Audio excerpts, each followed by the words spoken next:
Hello and welcome back to Jazzonomics. This is my second post of the day. I did one in the early hours of the morning whilst I was waiting for it to get light before I could go out with the dogs.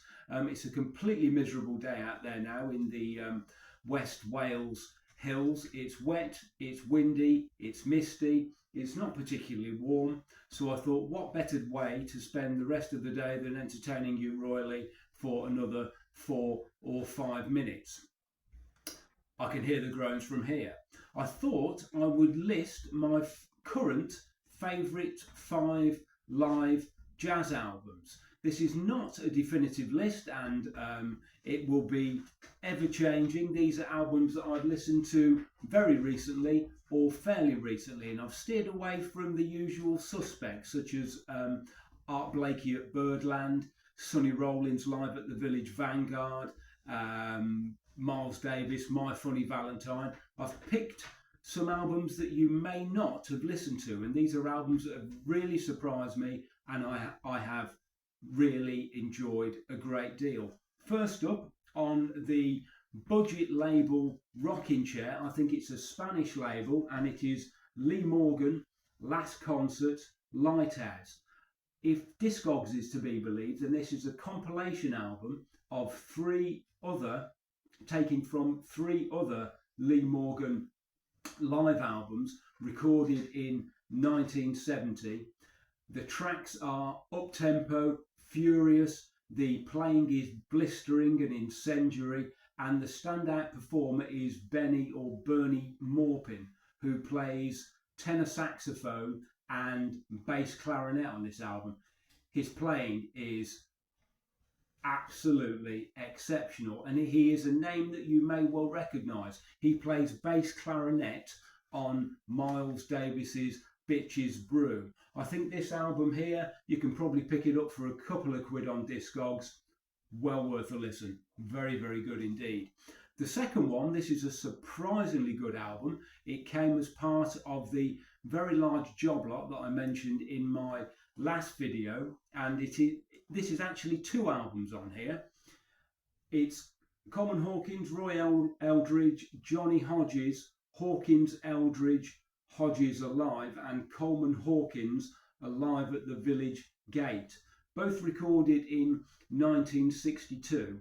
And the title of the album, Alive, it does amuse me slightly because the protagonists on the front of the album do look like they've seen better days, and they are holding on to life by a thread. It almost looks like an Afro-American reworking of Cocoon or Last of the Summer Wine. And if there are any American viewers out there who don't know what Last of the Summer Wine is, it's imagine the Sopranos with more slapstick and more runaway bathtubs, and you wouldn't be far wrong.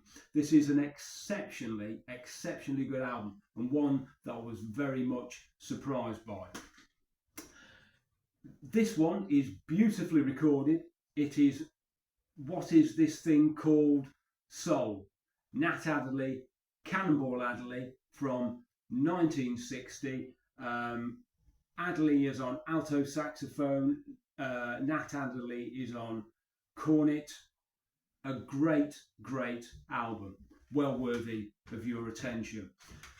This was from a slightly smaller job lot on the Blue Note label, the 3 Sounds, who are Gene Harris on piano and organ, Andrew Simpkins on bass, Donald Bailey on drums. I think the Lighthouse is a venue in Hermosa Beach, California. This was recorded in about 1967. It is soulful, bluesy jazz, incredibly accessible, rhythmic, swinging. If you're thinking that jazz might be too sort of avant-garde or out there for you, you can't go wrong with this. A very, very easy introduction to jazz, brilliantly recorded, well worth a listen. I think I got this about 18 months ago, and I've listened to it quite a lot. And to finish, there's a budget version of this album and an expanded 4 CD version of this album. I shall show you the budget version of this album first, and it is Miles Davis and John Coltrane, Stockholm, March 1960. Brilliantly recorded on the Giants of Jazz label. The track list is So What, Fran Dance, All Blues, The Theme, On Green Dolphin Street, Walking, and it closes with The Theme. A great set. I've probably played this about 10 times over the past couple of weeks, but I haven't got round to this 4 CD version of this album. This came from the brilliant Stoke job lot that I picked up fairly recently. Lynn, some of these CDs have come from Stoke.